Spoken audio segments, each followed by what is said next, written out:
Okay, now today's story, once upon a time, is about a Shetland pony. He was called Lawrence, and he came to us while we were living at Great Steeping. We hadn't been there very long. We'd already got Juno and Jupiter. I'd been working for Rundle's, and by now I'd started working for the Lincolnshire Standard at Skegness. I was writing a midweek newspaper called the Skegness Extra and taking all the photographs. And we'd got Juno and Jupiter, and we were beginning to get the place at Northcote a bit smarter and tidier. And through the newspaper, I knew a chap in auctioneer estate agent in Spilsby called Brun Balderston, who was a very well liked local chap, part of a large Balderston family. In fact, before I left Morton's, and when I was writing the Spilsby News, I did an interview with Brun Balderston, and unfortunately I lost all that stuff in a fire at Northcote in the early 1990s, and I've no copies or records of it, but I used to do a local interview, or started doing local interviews of Spilsby personalities on the back page, and Brun Balderston was the very first one. Anyway, in 1986 Brun contacted me because he got this little pony, and I'm not sure how he came about it. It was a Shetland pony, and he'd got an enormous field. Now 1986, Spilsby was a lot different to what it is now, and going down Boston Road there was Fawcett and Thorne's tyre shop on the right hand side, and just opposite is where Bob Stanwell lived. His wife was the dancing school teacher lady, and Bob was actually the manager of Fawcett and Thorne's for quite a while. That was while I was working for Firestone. Anyway, 1986, Brun lived in a bungalow, a big bungalow, overlooking Boston Road. It was right back behind where Stanwell's lived, and where you look in the Vale Road Industrial Estate, I've looked at the map just now, it's Vale Road in Spilsby, and if you trundle along there, just after you've turned off Boston Road and gone probably 100 yards or so, there was an enormous field up on the left hand side, and standing up in the middle of that field was Brun Balderston's bungalow. It was a bungalow with a upstairs story and dormer windows and things. Beautiful house. I mean, his family had been in Spilsby ages and ages, and so he'd well established in the town.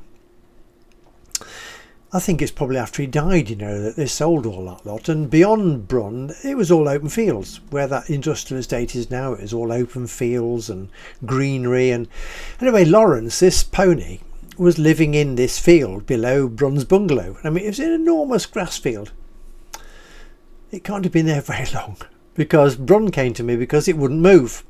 It was stock still. It had nearly eaten itself to death. I mean, Brun didn't know anything much about horse or, you know, husbandry and that kind of thing, but it had got severe laminitis, really bad. I mean, laminitis is where the animal eats, the horse eats so much like protein type things, it attacks the bone, the pedal bone inside its feet, and it gets an infection in there which forces the pedal bone to rotate, and then eventually in extreme cases it pokes through the bottom of the foot of the horse, and then it's nearly too late to do anything. Anyway, this pony, it wouldn't budge. It was as fat as an ox, you know. It'd eaten itself silly nearly in this field. What would it be, about 20 acres of prime grassland, almost just for the pony. So we brought it back to Northcote, and at that time we'd got a farrier. I think it was Harry Hubbard from North Somercotes, and we got Harry to come look at this pony. I think it was Harry. Might have been somebody else. Anyway, the farrier we had at the time came to look at Lawrence and said, right, the only thing we can do with this is to chop the front of his feet off. Bit drastic, isn't it? Yeah, but he says you've got to get that infection out. You've got to do something drastic to stand any chance of the pony recovering at all. It's eating itself silly. It's got to have a restricted diet. You've got to cut down its food intake, and it's got to, you know, to help it recover, then we've got to do something drastic to its feet. So he virtually cut the front of its feet off, squared them off. Where are we? We've got an arm this side. So instead of a horse having a round foot, let's get my hand this way, that way, then they just chopped this bit off, this front bit, chopped it right down, made it flat at the front, something like that. Anyway, I mean, it didn't go back so far as to get near to where this bone is, this pedal bone, because it's right the last thing at the bottom, just above the sole of the foot. Quite intricate, you know, horse's foot. Clever thing, really. So he'd recovered. Lawrence, he recovered actually. He stayed with us, well, not very long, unfortunately, because his end was a bit tragic. But, well, he had a good time while he was with us. We managed to get him moving. We cut his food intake down, put him on a starvation diet. As you see, there's one or two pictures we've got of him. We actually tied him up on a string. He had to be restricted, so we put a tether on him, and he was eating the roadside grass at some stages at the front, on the side of the road outside the house. So there wasn't much there, but there was a bit of greenery, just enough. He didn't need a lot. I mean, Shetland ponies can thrive on next to nothing. They don't need a lot of rich food. So it's true of ponies anywhere and everywhere, and all horses, you can kill them by kindness, unfortunately. So laminitis is a killer eventually, unless it's contained and treated drastically, and we got Lawrence round the corner and he recovered good enough to actually become a driving pony. And because we got Juno and Jupiter were driving ponies, and we were using them to help to create part of our living income by doing horse-drawn weddings, then we were about to buy Ashwood Claire Louisa, because Juno was getting a bit old. That was another Dales pony we bought from Hebden Bridge in Yorkshire, pedigree. And anyway, there was Lawrence, and he was living with Juno and Jupiter and us and the dogs and the cats at Northcote. We did all kinds of things with him.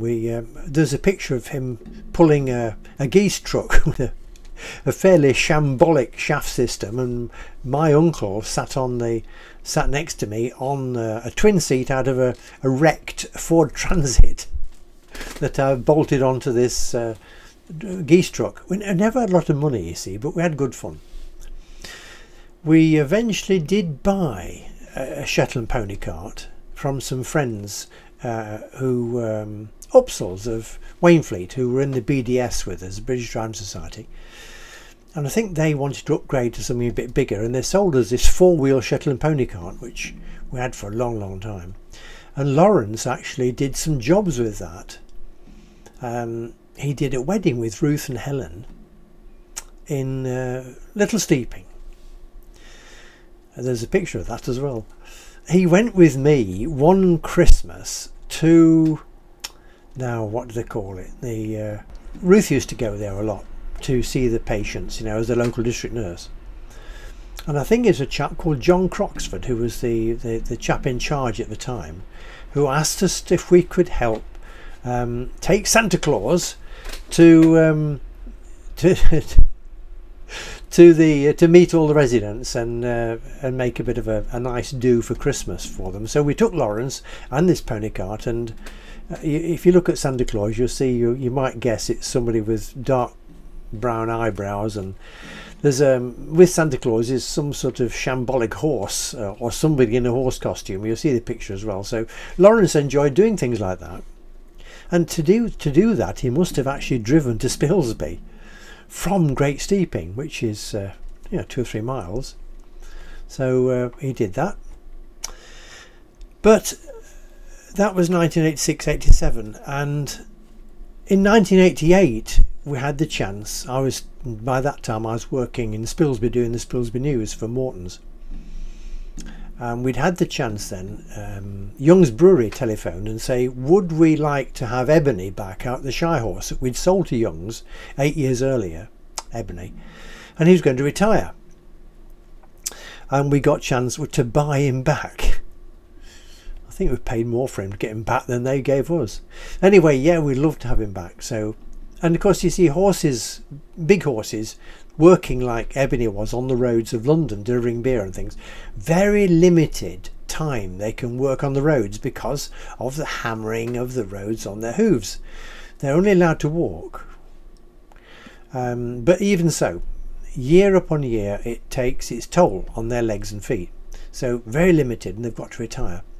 So Ebony came back, and of course we had Sam as well. So Young's got this other bay horse which didn't really fit in with their black stable, and so Sam came with Ebony, and we got these other 2 big horses. Well, Lawrence was an entire. That means he was a stallion. He got all his gear, and he didn't like this intrusion of these 2 big horses coming in to his, what he considered as his place, his farm. He was the boss because he was a stallion. The fact that Juno and Jupiter were there didn't register them very much. Juno was an old mare and Jupiter was a gelding, so he didn't count. And Lawrence started tearing up the fences to get at Ebony and Sam, and we couldn't stop him. Because he was still contained. His grazing was very restricted. He was in small paddocks, but he would actually force his way through the wire fences to get at these 2, and then he'd attack them. He'd kick them and bite them, and because he was quite a big Shetland pony as they go, and he could do some damage. So we had to put a stop to this. So we spoke to our vet at the time, which were Bannervallen vets from Horncastle. John Poole was the vet, and we decided to have Lawrence cut, to castrate him. But there was a risk, because Lawrence was by this time, what was he, 12, 14 years old, and the operation involves using Immobilon, which is quite a dangerous drug. If it works well on horses and ponies, it knocks them out. But if a little drop of Immobilon touches a human, it'll kill them within a minute, unless the antidote is administered straight away. It's quite dangerous. The minute I might be exaggerating, but I don't think so. I think at one stage when Ebony, no, who was it? Ebony was castrated before he went to Young's. We had him castrated when we lived at New Bolingbroke, and I'm sure the vet said at the time, this might have been John as well, he said there's enough Immobilon going in this horse to kill the whole of New Bolingbroke. Ebony was a big horse. So we decided to have Lawrence cut, to have him castrated, and John came and I helped him to do the operation in our garden, because he's a pony. So we administered the drug, and I dropped the pony, and we got weaving straight away. But unfortunately it was too much for him, and despite doing what we could and administering antidotes and all kinds of things, Lawrence died. A bit tragic, but at least he'd had a good life while he was with us. But we just couldn't run the risk of him tearing up fences and damaging his other horses and becoming a total menace, which entire animals can be. They can be very dangerous. So poor old Lawrence, that was the end of him. Be 1988, the end of 1988, probably beginning of 1989. But he'd been with us then for 3 years anyway, and they'd had a good time. And I mean, if he hadn't come to us, he'd have pegged out in Balderston Field. Very, very painful. Laminitis in all 4 feet is extremely painful. You know, in the treatment that our farrier did to him as well, we were giving him painkilling drugs as well for quite a long time to help him get over that laminitis. And then he had a good time. He did a bit of driving, and he was useful. You know, he was able to contribute to his keep and all that kind of thing. And he had a lot of friends and supporters and visitors. But there we are. So remember, horsey folks, laminitis can be a killer. Don't overfeed your pony. Be very careful. And of course, folks, never give a horse or pony that isn't yours. Don't feed them, right? You can give them all kinds of things you think is all right, and it'll kill them. So please don't feed other people's horses. It's a very sweeping statement, isn't it? But it's a matter of life and death, you know. Even if you think that they are being mistreated, like poor Lawrence, tied up on the side of the road and starved. But there's a reason for it. You see, he had to be starved or he'd die in awful pain from 4 painful feet. I'm going on too much. So there we are. That's a bit of a story about Lawrence, the Shetland pony from Spilsby, in Balderston. There we are. So I hope you like that. Don't forget, if you do like what we do, think about subscribing to the channel, liking and subscribing and that kind of thing. Remember, you can look at Cracker Books publications on our website.